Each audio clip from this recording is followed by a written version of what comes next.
મારું નામ માયાબેન સંતોકી છે। મારી પાસે 100 ગૌવંશ છે। ગૌવંશ એટલા માટે બોલું છું, મારી પાસે 35 વાછડા છે અને 35 મોટી ગાયો છે। બાકી બીજા નાના બચ્ચા છે, બીજી ઓળખી વાછડીઓ છે। આ બુલનું નામ છે શ્યામ, એના બાપનું નામ છે કરણ, એની માનું નામ છે ગોપી। આ પ્યોર ગીર બ્રીડ છે, એકદમ શાંત સ્વભાવ, એનો ફેસ, એની હાઇટ, એની લેન્થ ને એકદમ કહેવાય ને કે હું એને એક પશુની ગણતરીથી નથી જોતી, એ મારો દીકરો છે ને હું જે કાંઈ પણ બોલું છું એ બધું સમજે છે।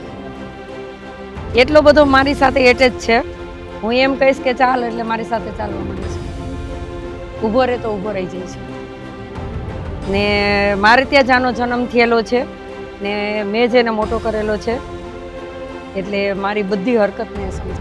આ 4 વર્ષ અને 5 મહિના મારી પાસે બીજો નંદી છે, બીજો પણ આવો જ છે, એનું નામ રામ છે, આનું નામ શ્યામ છે। હા, પહેલી વખત આને હું આ કોમ્પિટિશનમાં લઈને આવી છું। મારી નજરમાં એવું નથી ને મારા વિચાર પ્રમાણે ઇમ્પોસિબલ વર્ડ મારી ડિક્શનરીમાં છે જ નહીં। અન્ય મહિલાઓને કહી શકે એટલું કરો, ગૌવંશને બચાવવા માટે મહિલાઓએ જ કરવું પડશે।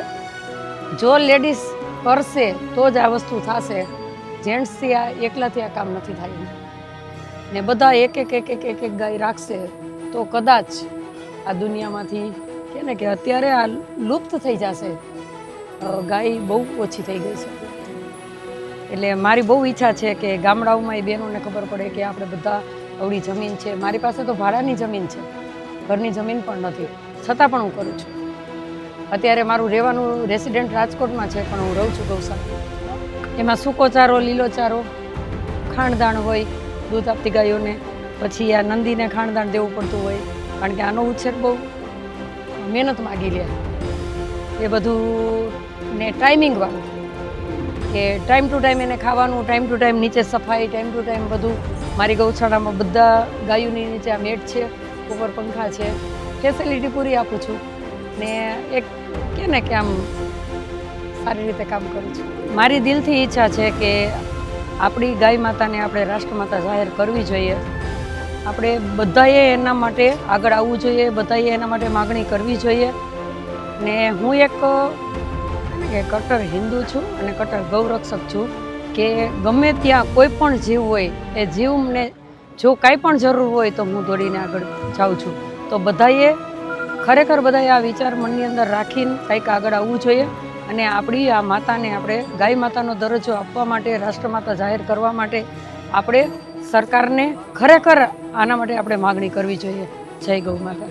અને બીજું કે મારી દિલથી ઈચ્છા છે કે એક એનિમલ સ્મશાન થાય, એના માટે સરકારે કંઈક વિચારવું જોઈએ ને એના માટે કાંઈ પણ કરવું પડે તો એના માટે માયાબેનનો કોન્ટેક્ટ કરજો, હું તૈયાર છું।